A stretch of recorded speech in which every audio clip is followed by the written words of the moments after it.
Bienvenidos. Esta es una serie de estudios basada en los profetas menores. ¿Qué relevancia tienen sus mensajes para el día de hoy? El apóstol Pablo lo declara en 1 Corintios 10:11. Y estas cosas le acontecieron como ejemplo, y están escritas para amonestarnos a nosotros, a quienes han alcanzado los fines de los siglos.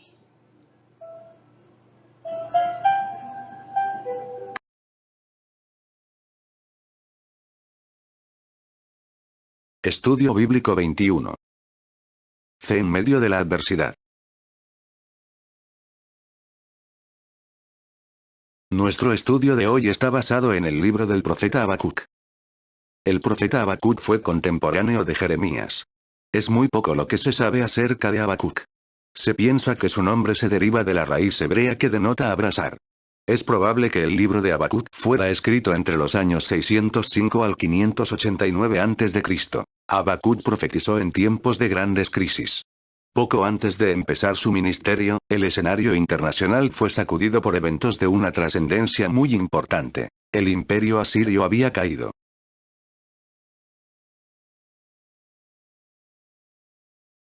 Una historia interesante. Habacuc le reclama a Dios la razón por la que no interviene para corregir las graves anomalías que prevalecen en su pueblo. ¿Qué asuntos preocupaba al profeta? La violencia, la iniquidad, destrucción, pleito, contienda, debilitamiento de la ley, injusticia, asedio del justo por el impío y distorsión de la ley de Dios. Todo esto era el resultado de haberse apartado el pueblo de su Dios, y vivir igual, o peor, que los gentiles. Pero el pueblo no quedaría impune, Dios había preparado a una nación peor que Judá para castigarla. Considera 1 de Pedro 4:17 y explica por qué es necesario que el juicio comience por la casa de Dios. ¿Qué relevancia puede tener esta historia para el pueblo de Dios hoy día? ¿Cuál es la importancia del Consejo de Lamentaciones 3:40, tomando como base 1 de Juan 1:10? Haz pausa a este video para contestar las preguntas.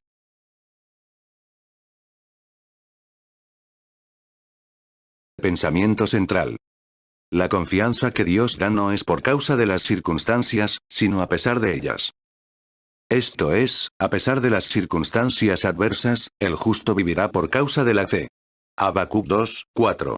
El mensaje divino, por lo tanto, aclara que la maldad humana con sus respectivos castigos seguirá existiendo mientras haya historia humana, pero aquellos que sirvan a Dios se salvarán porque en Él confían. Con todo, yo me alegraré en Jehová, y me gozaré en el Dios de mi salvación. Habacuc 3:18. Toma nota de la expresión con todo, para determinar durante el estudio su significado de acuerdo al contexto. ¿Cuál es la fuente que produce alegría y gozo en el creyente? Lectura bíblica. Habacuc 3:1 al 4 y 16 al 19.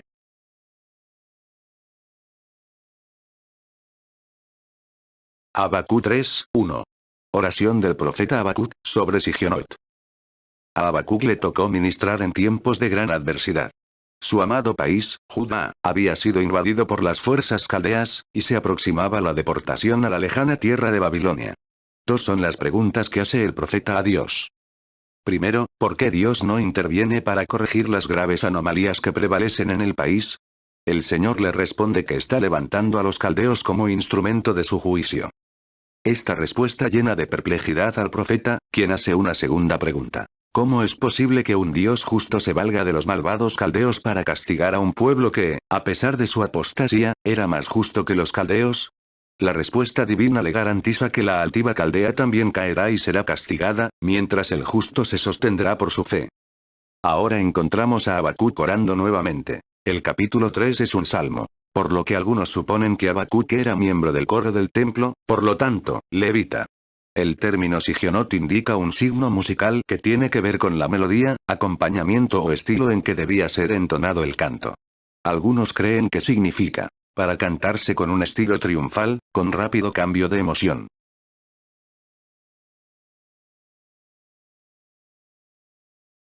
Habacuc 3:2. Oh Jehová, he oído tu palabra, y temí.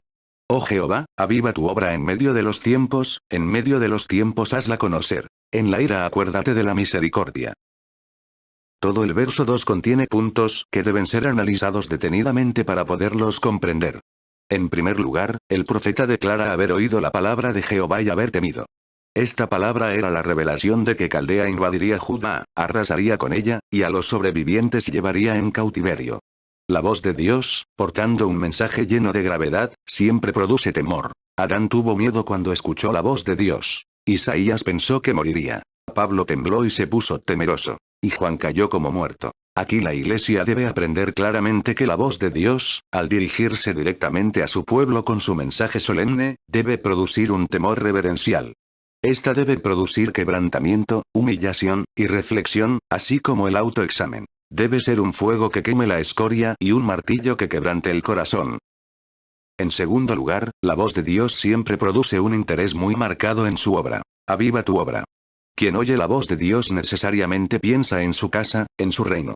Habacuc, quien sabía bien lo que le esperaba a Judá, no oró: sálvame de esta invasión.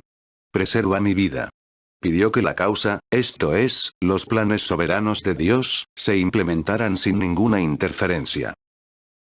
En tercer lugar, pidió que la obra de Dios se hiciera conocer en medio de los tiempos. No que los tiempos cambiaran, sino que a pesar de los tiempos la obra de Dios se expusiese al descubierto.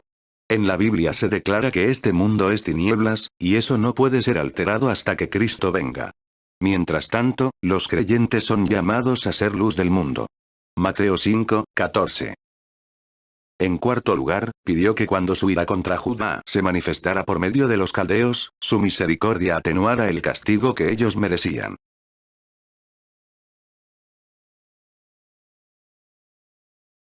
Habacuc 3, 3. Dios vendrá de Temán, y el santo desde el monte de Parán. Selah. Su gloria cubrió los cielos, y la tierra se llenó de su alabanza. Habacuc 3, 4. Y el resplandor fue como la luz. Rayos brillantes salían de su mano, y allí estaba escondido su poder. En los versículos 3 al 15, Dios le recuerda al profeta lo que ha hecho, y cómo ha actuado en el pasado cuando Israel se encontró en problemas, y de qué modo él los libró. Esto lo convence para confiar en él en el futuro.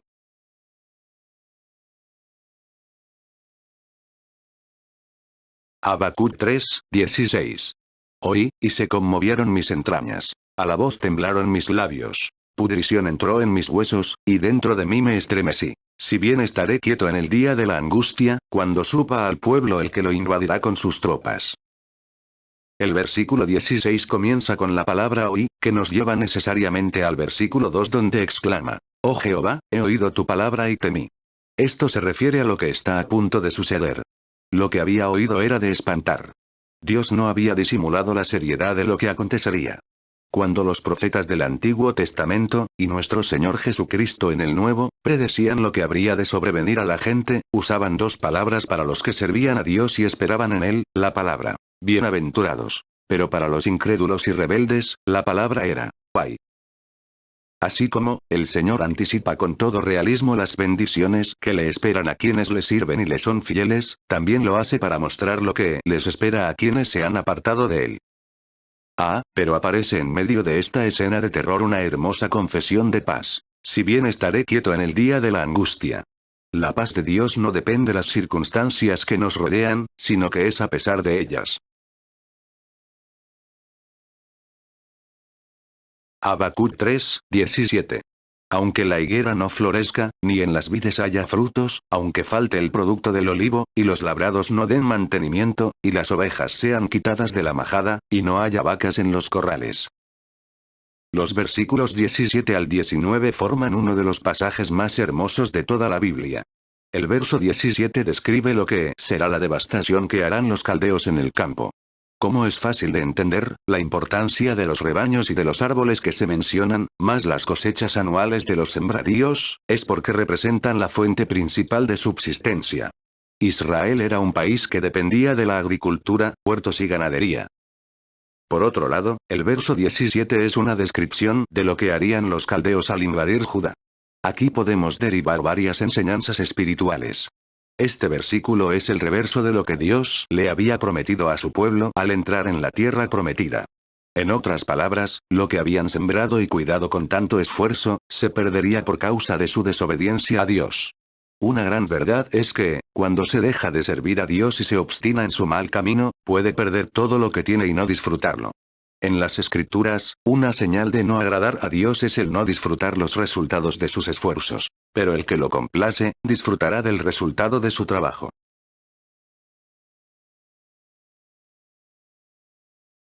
Habacuc 3, 18. Con todo, yo me alegraré en Jehová, y me gozaré en el Dios de mi salvación. El verso 18 empieza diciendo, con todo, que se puede traducir. Pero, a pesar de todo esto, Habacuc no niega que exista un problema mayúsculo. Lo reconoce, pero no acepta dejarse llevar por las circunstancias. En nuestros tiempos, muchos encaran la adversidad negándola. Creen que al tener fe, la situación adversa se esfuma. Para ellos la fe es un acto de magia o prestidigitación que hace que los males desaparezcan. Si se tiene fe, la enfermedad huye, lo mismo la pobreza y los contratiempos de la vida. Es así que muchos no saben vivir la vida cristiana, porque si surge un vendaval piensan que Dios los está castigando por algún pecado cometido. No entienden que muchas veces Dios permite la adversidad para glorificar su nombre. Habrá ocasiones en que cuando surjan las tormentas, habrá que reprenderlas, en otras, Dios determinará que sigan, pero nos garantiza que en medio de ellas Él estará presente para llevarnos seguros a nuestro destino. Habacuc 3, 19. Jehová el Señor es mi fortaleza, el cual hace mis pies como de siervas, y en mis alturas me hace andar. Habacuc cierra su libro con 3 afirmaciones. Primero, Jehová el Señor es mi fortaleza. Segundo, el cual hace mis pies como de siervas. Tercero, y en mis alturas me hace andar. Las palabras mi fortaleza se pueden interpretar de 2 maneras. Una, que el Señor le daba fuerzas espirituales, emocionales y físicas para mantenerse en paz a pesar de la adversidad. 2, que el Señor era un castillo donde se refugiaba. Ambas son correctas. Por un lado Dios concede a sus hijos nuevas fuerzas y por otro lado, Él es el castillo donde podemos refugiarnos ante el embate de la adversidad. Lo siguiente que dice Habacuc de Dios es que Él hace sus pies como de siervas, venados, gacelas.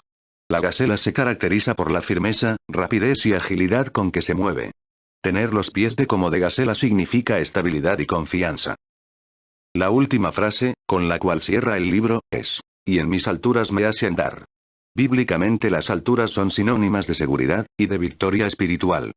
Pablo declaró que los creyentes han sido sentados en lugares celestiales. Efesios 1, 3. Y 2, 6. Quien anda en las alturas espirituales no corre los riesgos que hay en la llanura. Enseñanza. No son las circunstancias las que determinan la paz del creyente, sino aquel que está por encima de ellas, nuestro Dios. En el texto áureo se te dio una tarea. Tomar nota de la expresión con todo, para determinar durante el estudio su significado de acuerdo al contexto. ¿Cuál es la fuente que produce alegría y gozo en el creyente? Es hora de contestar. No hay que confundir la confianza en Dios con una actitud equivocada hacia el problema. En nuestros días se enseña la falsa doctrina de la superfe. Ten fe en tu fe, lo cual es una herejía. Habacuc no dijo, mi actitud positiva hacia la situación me dará salvación. No. Lo que dijo fue, yo me alegraré en Jehová, y me gozaré en el Dios de mi salvación. Para tener una confianza tan firme en Dios a pesar de las circunstancias, se necesita tener una íntima relación con Dios.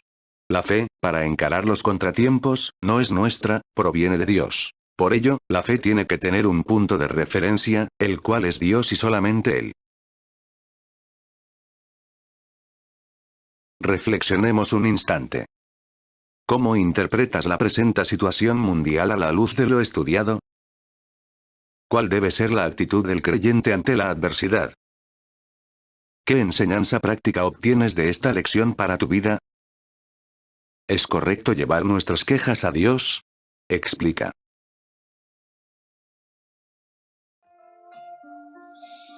Te invitamos a reflexionar. Esta es la oportunidad que Dios nos ofrece para que de manera especial reconozcamos la oferta de vida que nos ofrece a través de su Hijo amado Jesucristo. Este es el momento de recapacitar y reconciliarnos con Él si por alguna circunstancia nos hemos alejado. Sus brazos de amor están extendidos. Su llamado es fiel y es verdadero y aguarda por ti. Dios te bendiga.